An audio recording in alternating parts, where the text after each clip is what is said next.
কংগ্ৰেছত ভাল মানুহ টিকি থাকিব নোৱাৰে। যিমান নেতা আছে, কৰ্মী আছে, চবেই লাহে লাহে কংগ্ৰেছ দল এৰি এদিন কংগ্ৰেছ দল শূন্যলৈ গমন কৰিব। ভূপেন বৰা ডাঙৰীয়া তেখেতে প্ৰাক্তন APCC সভাপতি, কিন্তু দল ত্যাগ কৰিব লগা হৈছে। কিয়? এই ভিতৰুৱা কাৰণবোৰৰ কাৰণে। কংগ্ৰেছ দলটোৰ যিটো আভ্যন্তৰীণ যিখিনি কথা আছে, এই কথাবোৰৰ কাৰণে কংগ্ৰেছ দল আগন্তুক দিনত টিকি থকাটো মুস্কিল আছে। পৰিয়ালকেন্দ্ৰিক ৰাজনীতি এতিয়াও চলি আছে, আৰু সেই সময়তো মই অনুভৱ কৰিলোঁ লবিত নিজকে খাপ খুৱাই ল'ব লাগিব, পৰিয়ালকেন্দ্ৰিক ৰাজনীতিৰ লগত খাপ খুৱাই ল'ব লাগিব, আৰু তেতিয়া আপুনি আগবাঢ়ি যাব পাৰিব।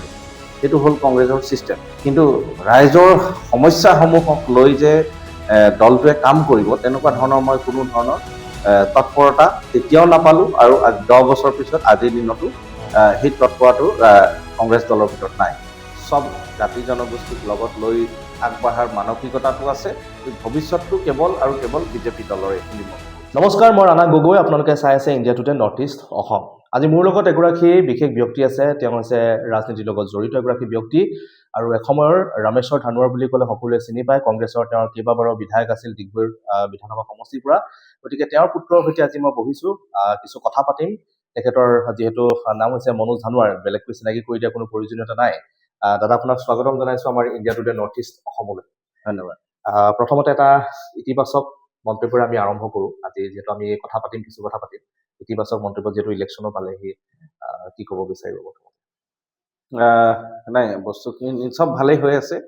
আমি আশা কৰিছোঁ যে যিটো আগন্তুক 2026 নিৰ্বাচন সমাগত, ৰাইজে গণতন্ত্ৰৰ স্বাৰ্থত দলে বলে ওলাই আহিব, ভোটদান কৰিব, আৰু গণতন্ত্ৰৰ এই যিটো পৰম্পৰা, এই পৰম্পৰাটো আৰু জীয়াই ৰাখিব, আগন্তুক দিনত আগবঢ়াই লৈ যাব, যাতে অসম তথা ভাৰতবৰ্ষত এটা সুস্থ গণতন্ত্ৰ জীয়াই থাকিব পাৰে।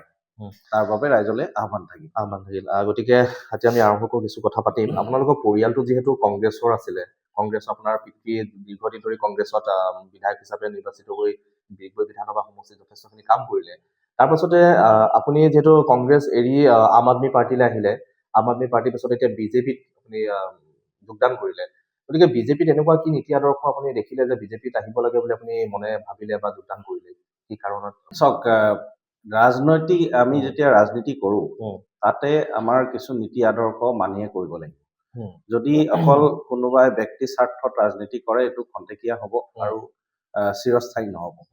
গতিকে আমি সৰুৰ পৰা যিটো শিকি ডাঙৰ হৈছোঁ, সেইটো হৈছে যে আমি নীতি আদৰ্শৰ ওপৰত ৰাজনীতি কৰিব লাগে। আজি 10 বছৰ আগতে মই সক্ৰিয়ভাৱে ৰাজনীতি কৰিবলৈ আৰম্ভ কৰিছোঁ কংগ্ৰেছ দলতে। কাৰণ স্বাভাৱিকভাৱে মোৰ দেউতা যিহেতু ইমান বছৰ ৰাজনীতিত আছিলে কংগ্ৰেছ দলৰ পৰা, গতিকে মই কংগ্ৰেছ দলতে আৰম্ভ কৰিছোঁ। তাৰপিছতে এটা অনুভৱ কৰিলোঁ যে কংগ্ৰেছ দলটোৰ যিটো আভ্যন্তৰীণ যিখিনি কথা আছে, এই কথাবোৰৰ কাৰণে কংগ্ৰেছ দল আগন্তুক দিনত টিকি থকাটো মুস্কিল আছে। তাত পৰিয়ালকেন্দ্ৰিক ৰাজনীতি এতিয়াও চলি আছে, আৰু সেই সময়তো মই অনুভৱ কৰিলোঁ। আৰু আপুনি হয়তো এটা লবিত নিজকে খাপ খুৱাই ল'ব লাগিব, পৰিয়ালকেন্দ্ৰিক ৰাজনীতিৰ লগত খাপ খুৱাই ল'ব লাগিব, আৰু তেতিয়া আপুনি আগবাঢ়ি যাব পাৰিব। সেইটো হ'ল কংগ্ৰেছৰ ছিষ্টেম। কিন্তু ৰাইজৰ সমস্যাসমূহক লৈ যে দলটোৱে কাম কৰিব, তেনেকুৱা ধৰণৰ মই কোনো ধৰণৰ তৎপৰতা তেতিয়াও নাপালোঁ, আৰু 10 বছৰ পিছত আজিৰ দিনতো সেই তৎপৰতাটো কংগ্ৰেছ দলৰ ভিতৰত নাই। তাৰপিছত বিকল্প হিচাপে হয় আমাৰ আম আদমি পাৰ্টি। আমি ভাবিছিলোঁ যে যিহেতু অপজিশ্যন পলিটিক্সৰ লগত জড়িত আছোঁ, বিকল্প ৰাজনীতিৰ প্ৰয়োজন আছে। বিকল্প ৰাজনীতি হিচাপে আম আদমি পাৰ্টিটোক বাছি লোৱা হৈছিলে।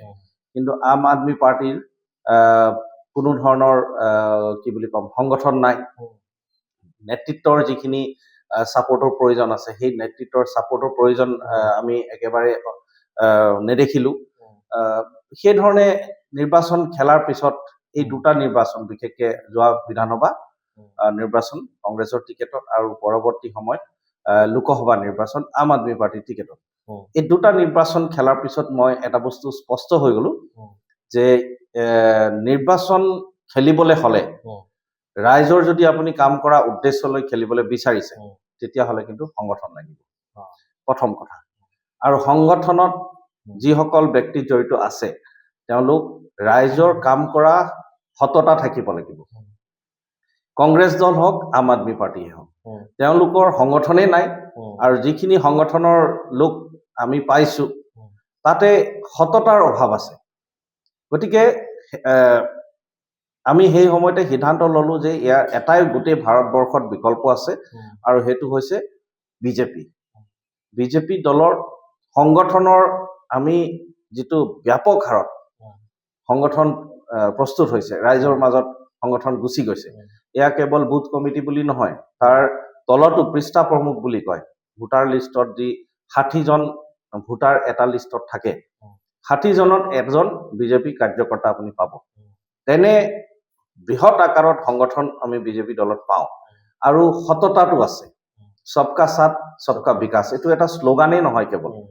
বাস্তৱত যেতিয়া পলিচি এটা চৰকাৰে বিজেপি শাসিত ৰাজ্য এটাত যেতিয়া পলিচি এটা ইমপ্লিমেণ্ট কৰিবলৈ বিচাৰে, এই সবকা সাথ সবকা বিকাশ পলিচিটোক সন্মুখত ৰাখিয়ে তেওঁলোকে সেই স্কিমটোক ইমপ্লিমেণ্ট কৰিবলৈ চিন্তা কৰে। গতিকে এনেধৰণৰ ভাল পলিচি থকা, যি চবৰে সাৰ্বংগীন উন্নয়নক লগত লৈ ৰাজনীতি কৰিবলৈ বিচৰা দল এটা, আৰু সৰ্ববৃহৎ সংগঠন থকা দল এটা, নিশ্চয়কে যদি সঁচাকে ৰাইজৰ সেৱা কৰা উদ্দেশ্য, তেতিয়াহ'লে এই দলটোৱে মোক একমাত্ৰ ৰাইজলৈকে লৈ যাব পাৰিব। আমাৰ যিখিনি চিন্তাধাৰা, কাম কৰাৰ যিটো হেঁপাহ আছে, এই দলটোৰ জৰিয়তে আমি কৰিব পাৰিম। গতিকে এই গোটেই সামগ্ৰিক কথাখিনি চিন্তা কৰি, তাৰ লগে লগে নৰেন্দ্ৰ মোদী ডাঙৰীয়াৰ যিটো দেশজুৰি যিটো নেতৃত্ব, অসমত মাননীয় মুখ্যমন্ত্ৰী ডক্টৰ হিমন্ত বিশ্ব শৰ্মা ডাঙৰীয়াৰ যিটো নেতৃত্ব, এই নেতৃত্ব পোৱাৰ বাবে আমাৰ সাহস হৈছে যে দলটোত আমি কাম কৰি আগবাঢ়িব পাৰিম, ৰাইজক আমি সেৱা কৰিব পাৰিম। সেই উদ্দেশ্যলৈ এই দলটো যোগদান কৰিছো। আপুনি ক'লে বিজেপিত যোগদান কৰাৰ কাৰণটো ক'লে, গতিকে এতিয়া কংগ্ৰেছৰ ভৱিষ্যতটো আছেনে, আৰু আম আদমি পাৰ্টিৰ ভৱিষ্যতটো আপুনি দেখিছেনে অসমৰ ৰাজনীতি? নাই, প্ৰথমটো হ'ল মই কংগ্ৰেছৰ কথা কওঁ। যেতিয়া আজি প্ৰায় 5 বছৰ আগত কংগ্ৰেছ দল মই ত্যাগ কৰিছিলো, তেতিয়াই মই সামাজিক মাধ্যমত মই মন্তব্য দিছিলো, আৰু আজিলৈকে মই একেটা কথাই ক'ম, সেয়া হৈছে যে কংগ্ৰেছৰ আভ্যন্তৰীণ কাৰণবোৰৰ কাৰণে কংগ্ৰেছত ভাল মানুহ টিকি থাকিব নোৱাৰে। যিমান নেতা আছে, কৰ্মী আছে, চবেই লাহে লাহে কংগ্ৰেছ দল এৰি এদিন কংগ্ৰেছ দল শূন্যলৈ গমন কৰিব, আৰু সেয়া হৈ আছে। সেই আজি 5 বছৰ আগৰ কথা আপুনি চিন্তা কৰক, তাৰ পৰা এতিয়ালৈকে কিমান কংগ্ৰেছৰ নেতা কৰ্মীয়ে দল ত্যাগ কৰিলে। আৰু অলপতে ভূপেন বৰা ডাঙৰীয়া, তেখেতে প্ৰাক্তন APCC সভাপতি, কিন্তু দল ত্যাগ কৰিব লগা হৈছে। কিয়? এই ভিতৰুৱা কাৰণবোৰৰ কাৰণে, য'ত ৰাইজৰ লগত সম্পৰ্ক ৰখাৰ কোনো সদিচ্ছাই নাই দলটোৰ যিসকল নেতৃত্ব আছে। পৰিয়ালকেন্দ্ৰিক ৰাজনীতি, যোনে পৰিয়ালকেন্দ্ৰিক ৰাজনীতিৰ পৰা উঠি আহি কাম কৰিবলৈ বিচাৰে, তেওঁলোকৰ স্থান কংগ্ৰেছত নাই। গতিকে সেই কংগ্ৰেছ আগন্তুক দিনত শূন্য হ'ব। আম আদমি পাৰ্টিৰ কথা ক'বলৈ যাওঁ, দিল্লীত হাৰিলে, তাৰ নীতি আদৰ্শ কিমান ভাল, আপুনি কেৱল সততাৰ ৰাজনীতি বুলি চিঞৰি থাকিলেতো নহ'ব। ৰাইজৰ সততা আছে নে নাই, ৰাইজৰ দৃষ্টিগোচৰ হ'ব লাগিব। নিৰ্বাচন দিল্লীত হাৰিলে, এতিয়া পাঞ্জাৱত আগন্তুক দিনত নিৰ্বাচন আছে, সেইটো হাৰিবলৈ গৈ আছে, যিটো পৰ্যায়ত আছেগে। গতিকে মই নাভাবো যে আম আদমি পাৰ্টিৰ কিবা ভৱিষ্যত আছে। গতিকে গোটেই দেশজুৰি মই ৰাজনৈতিকভাৱে এটা ৰাজনৈতিক দলৰে ভৱিষ্যত আছে বুলি মই ক'ব বিচাৰিছো, কাৰণ এই দলটোৰ সততা আছে, সব জাতি জনগোষ্ঠীক লগত লৈ আগবঢ়াৰ মানসিকতাটো আছে, এই দলটোৰ সংগঠন আছে, আৰু গতিকে এই গোটেই যিখিনি কোৱালিটিৰ প্ৰয়োজন আছে বিজেপি দলত আছে। ভৱিষ্যতটো কেৱল আৰু কেৱল বিজেপি দলৰে বুলি মই ক'ব। নিৰ্বাচন সমাগত, আৰু নতুনকে এটা আত্মপ্ৰকাশ ঘটিছে মাকুম সমষ্টি। গতিকে কেইবাটাও আত্মপ্ৰকাশ ঘটা সমষ্টিৰ ভিতৰত আন এটা অন্যতম সমষ্টি হৈছে মাকুম সমষ্টি। গতিকে এতিয়া মাকুম সমষ্টিত আপুনি এগৰাকী হৈছে আশাকৰ্মী। আশাকৰ্মী শব্দটো মই এইকাৰণে ইউজ কৰিছো, টিকটৰ বাবে এগৰাকী আশা কৰি থকা কৰ্মী। গতিকে চৰ্চাও চলিছে, আমি যেতিয়া মাকুম সমষ্টিৰ ৰাইজৰ লগত কথা পাতিছো, বিজেপিৰ পৰা টিকট পোৱাটো কোনে বিচাৰিছে, সেই কথা যেতিয়া আমি পাতো, তেতিয়া আপোনাৰ নামটো কিছুমানে উল্লেখ কৰিছে। সেইকাৰণে আপোনাক মই কথাটো সুধিব বিচাৰিছো। গতিকে আপুনি নিশ্চিতভাৱে টিকট লাভ কৰিম বুলি আপুনি আশা কৰিছে? সেইটো হৈছে দলৰ নেতৃত্বৰ ওপৰত। নেতৃত্বই যি সিদ্ধান্ত লয়, টিকেট দিয়াটোতো নেতৃত্বৰে কেপাচিটিত আহিব। গতিকে নেতৃত্বই যিটো সিদ্ধান্ত ল'ব সেইটোৱে দলীয় কৰ্মকৰ্তা হিচাপে আমি মানি ল'ম আৰু সেইমতে আমি আগবাঢ়িম। এতিয়া মানি লৈছো আপোনাক টিকট দিলে, নিৰ্বাচনত আপুনি জয়ীও হ'ল। এনেকুৱা কি কাম আছে মাকুম সমষ্টিটোত আপোনাৰ দৃষ্টিত কৰিবলগীয়া কি কাম আপুনি দেখিছে? মাকুম সমষ্টিটো এটা নৱগঠিত সমষ্টি আৰু কৰিব লগা কাম ইয়াত বহুখিনি আছে। চৰকাৰে যথেষ্ট কাম কৰি আছে। আপোনালোকে ৰাস্তাৰ ক্ষেত্ৰতে দেখিছে যে ক'ৰবাত কেঁচা ৰাস্তা আছিলে, সেই ৰাস্তা পকীকৰণ হৈ গ'ল। ছিংগল লেনৰ জেগাত ডাবল লেন হৈ গ'ল, ডাবল লেনৰ জেগাত 4 লেন হৈ গৈছে। সেয়া কোনে নৈ কৰিব নোৱাৰিব। বিগত 5-10 বছৰৰ ভিতৰত যি ধৰণে ৰাস্তাৰ কাম হৈছে, আগন্তুক দিনত যদি ক'ৰবাত ৰাস্তাৰ কাম ৰৈ গৈছে, কাৰণ নিশ্চয় উন্নয়ন কৰি গ'লে কিছু কামটো আগন্তুক দিনত কৰিব লগা সদায় থাকি যাব। গতিকে ৰাস্তাৰ কাম য'ত ৰৈ গৈছে, আমি আগন্তুক দিনত সেইখিনি আগবঢ়াই লৈ যাব পাৰিম বুলি মই আশাবাদী। লগতে মই ক'ব বিচাৰিছোঁ যে এই মাকুম সমষ্টিটো যিহেতু নৱগঠিত হয়, ইয়াতে এই অঞ্চলটোত কোনো ডিগ্ৰী কলেজ নাই, চৰকাৰী ডিগ্ৰী কলেজ নাই। আছে যদিও এতিয়া মাকুম কলেজটো প্ৰভিঞ্চিয়েলাইজ নহয়। গতিকে আমি আগন্তুক দিনত আমি আশা কৰিম যে চৰকাৰৰ ঘৰৰ পৰা আমি এটা ইয়াত ডিগ্ৰী কলেজ পাবলৈ সক্ষম হ'ম। গতিকে সেইটো এটা কাম আমাৰ কৰিব লগা আছে। এতিয়াও কলেজৰ নাটনি ঘটা নাই। ছাত্ৰ ছাত্ৰীসকলে ইপিনে তিনিচুকীয়া ডিগ্ৰী কলেজ আছে, তাত পঢ়িবলৈ গুচি যায়, আৰু ইটো চাইডে আছে ডুমডুমা, য'ত ডিগ্ৰী কলেজ আছে তাত পঢ়িবলৈ গুচি যায়। কিন্তু মাজমজিয়া ঠাইটো হ'ল মাকুম। এই অঞ্চলটোত আমি নিশ্চয়কৈ এটা ডিগ্ৰী কলেজ আমি ভৱিষ্যত দিনে আশা কৰিব পাৰোঁ। তাৰ লগে লগে তিনিচুকীয়া চহৰৰ সমীপত আছে প্লাষ্টিক পাৰ্ক, এই এটা ইণ্ডাষ্ট্ৰিয়েল বেল্ট এটা। আমি সেই প্লাষ্টিক পাৰ্কৰ কনচেপ্টতে মাকুমৰ সমীপতো এটা প্লাষ্টিক পাৰ্ক বা ইণ্ডাষ্ট্ৰিয়েল বেল্ট এটা চিন্তা কৰিব পাৰোঁ। কাৰণ ইয়াৰ একেবাৰে সমীপ হৈছে তিনিচুকীয়া চহৰ, যোনটো বিজনেছৰ বাবে, বাণিজ্যৰ বাবে এটা খুব এটা বাণিজ্যিক চহৰ বুলিয়ে কোৱা হয়, চিনাকি চহৰ এটা হয়। এতিয়া এই প্লাষ্টিক পাৰ্ক বা ইণ্ডাষ্ট্ৰিয়েল বেল্টৰ জৰিয়তে মাকুমত হওক বা তিনিচুকীয়াৰ সমীপত হওক, এই অঞ্চলটোৱে যথেষ্ট আমি ইণ্ডাষ্ট্ৰী আকৰ্ষণ কৰিব পাৰিম। এই উদ্যোগসমূহক আমি যদি আকৰ্ষিত কৰিব পাৰোঁ, ইয়ালৈ আহে, ইয়াতে নিবনুৱা সমস্যাৰ সমাধান হ'ব, চাকৰি হ'ব, ৰেভিনিউ আৰ্নিং হ'ব, মানুহখিনিৰ এই অঞ্চলটোত টকা পইচা মানুহখিনিৰ মাজত হ'ব বুলি মই আশা কৰিছোঁ। গতিকে এইটো এটা উপায় আছে যাৰ জৰিয়তে আমি এই জেগাটো উন্নয়ন আনিব পাৰোঁ। আৰু এটা মই ক'ব বিচাৰিছোঁ যে মাকুম চহৰটোৰ মাকুম সমষ্টি যিটো আছে, মাকুম সমষ্টিটো একেবাৰে নদী কাষৰীয়া এটা সমষ্টি বুলি ক'লেও বেয়া নহয়। গুইজান ঘাটৰ পৰা আৰম্ভ কৰি ইপিনে একেবাৰে কৰ্দৈগুৰিলৈকে নৈ কাষৰীয়া এটা অঞ্চল, য'ত ৰিভাৰ ডলফিন পোৱা যায়, য'ত হলৌ বান্দৰ পোৱা যায়, আৰু এই গোটেইখিনি হৈছে এনডেঞ্জাৰ্ড স্পিচিছ। আৰু বহুকেইটা এনেকুৱা এনডেঞ্জাৰ্ড স্পিচিছ আছে, জীৱ জন্তু আছে, যি কেৱল এই অঞ্চলটোতে পোৱা যায়। পৰ্যটক আগৰ পৰাই ভ্ৰমণ কৰে এই অঞ্চলবোৰত, কিন্তু আমি পৰ্যটকৰ ক্ষেত্ৰত আৰু গুৰুত্ব দিব পাৰোঁ, যাতে আন্তঃগাঁথনি অলপ উন্নয়ন হ'লে, যি ধৰণে কাজিৰঙা এটা টুৰিষ্ট স্পট, এই ধৰণে আমাৰ এই অঞ্চলটোত, নদী কাষৰীয়া অঞ্চলটোত, এইটো আমি এটা টুৰিষ্ট স্পট হিচাপে আমি ডেভেলপ কৰিব পাৰোঁ। পৰ্যটকৰ সমাগম হ'ব, উদ্যোগ বাঢ়িব, চাকৰি নিবনুৱা সমস্যা সমাধান হ'ব, জেগাটো ভালেখিনি উন্নয়ন হ'ব মই ভাবিছোঁ। গতিকে এইখিনি কৰিব লগা কাম বহুত আছে। কিছু অঞ্চল এনেকুৱাও আছে য'ত চৰকাৰে স্কুলৰ সুবিধা কৰি দিছে।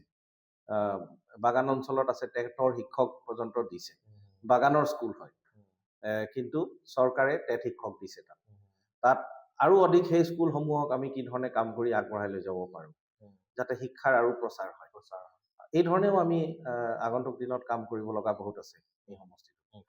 এতিয়া দেখিছোঁ যে আগতেতো ডিগবৈ সমষ্টি ভিতৰত আছিলে, ডিগবৈ সমষ্টিৰ অন্তৰ্গত আছিলে মাকুমৰ এটা পাৰ্ট, আৰু এতিয়া আমি ৰাস্তাইদি আহি থাকোঁতে এটা নেশ্যনেল হাইৱেটো একদম প্ৰকাণ্ড গাঁত, এইবোৰ আচলতে চেণ্টাৰৰ ফালৰ পৰাতো যথেষ্টখিনি ফাণ্ড আহে বুলিয়ে খবৰ পোৱা যায়, কিন্তু কিয় হৈ নুঠেগে কিয়? না, আপুনি যদি বাইপাছৰ কথাটো কৈছে, সেইটোতো বনি আছে। বাইপাছৰ কথা ক'ব নহয়, আপোনাৰ যিটো মাকুমৰ আগৰ বাইপাছটো একাষৰে কৰি, বাইপাছটোতো ধুনীয়া হৈ আছে বাৰু, কিন্তু যিটো নেশ্যনেল হাইৱে আমি ডিগবৈলৈ যোৱা ৰাস্তাটোৱে হওক বা এইফালে ডুমডুমালৈ যোৱা ৰাস্তাটোৱে হওক, সেই ৰাস্তাটো অতি ব্যস্ত। অকণমান মেৰামতিৰ প্ৰয়োজন আছে, সেইটো নিশ্চয়কৈ বিভাগে তাৰ নিশ্চয়কৈ চকু দিছে। আৰু যিটো বিভাগীয় যিটো ছিষ্টেম, চিষ্টেমটোৰ মতে হয়তো সময় অলপ আগা পিছা হ'বও পাৰে, উম। কিন্তু এনেকুৱা নহয় যে কাম হোৱা নাই। গোটেই অসম জুৰি ৰাজ্যজুৰি দ্ৰুতগতিত কাম চলি আছে। এই এইকেইটা যিটো হাইৱে হ'ব পাৰে কিবা টেণ্ডাৰিঙৰ কিবা প্ৰক্ৰিয়া আছে, যিটোৰ কাৰণে হয়তো অলপ সময় লাগিছে, কিন্তু কামটো ইয়াতো হ'ব নিশ্চয়কৈ। এতিয়া আৰু এটা কথা শুনিবলৈ পাইছো যে মাকুম সমষ্টিটোত অগপেও খেলাৰ কথা চিন্তা চৰ্চা চলিছে, গতিকে আপুনিও খেলাৰ বাবে চিন্তা চৰ্চা কৰিছে বা ৰাইজেও বিচাৰিছে, গতিকে কেনেকুৱা ধৰণৰ এখন যুঁজ হ'ব বুলি আপুনি ভাবিছে অগপ আৰু নাই, বিজেপি? যোৱাকালি মুখ্যমন্ত্ৰী ডাঙৰীয়াই স্পষ্টকে এটা প্ৰেছ মিটত কৈছে যে বিজেপিয়ে মাকুম সমষ্টিৰ পৰা খেলিবই। গতিকে বিজেপি কাৰ্যকৰ্তা হিচাপে টিকেটটো যাকে দিয়ক, আমি বিজেপি কাৰ্যকৰ্তা হিচাপে আমি দলৰ লগত থাকিম আৰু দলটোৰ স্বাৰ্থত এই কেণ্ডিডেটক জিকোৱাৰ আমি আগবাঢ়ি যাম। আৰু এজিপি দলৰ কথা আছে, সেইটো এলায়েন্সৰ কথা, তেওঁলোকে নিজে বিবেচনা কৰিব। তেওঁলোকে যদি কেণ্ডিডেট দিব খুজিছে, এইটোতো তেওঁলোকৰ নিজস্ব কথা হ'ব, আমাৰ ক'ব লগা তাত একো নাই। কিন্তু মুখ্যমন্ত্ৰী ডাঙৰীয়াই যিটো ঘোষণা কৰিলে যোৱাকালি, মাকুমত বিজেপি কেণ্ডিডেট দিয়া হ'ব আৰু বিজেপি কেণ্ডিডেটে খেলিব, এয়া স্পষ্ট। নিশ্চিতভাৱে আমি সামৰিব লাগিব, কাৰণ আপুনিও যথেষ্টখিনি সময় দিলে ব্যস্ততাৰ মাজত, যিহেতু নিৰ্বাচন আহিছে আপুনিও যথেষ্ট ব্যস্ত হৈ আছে।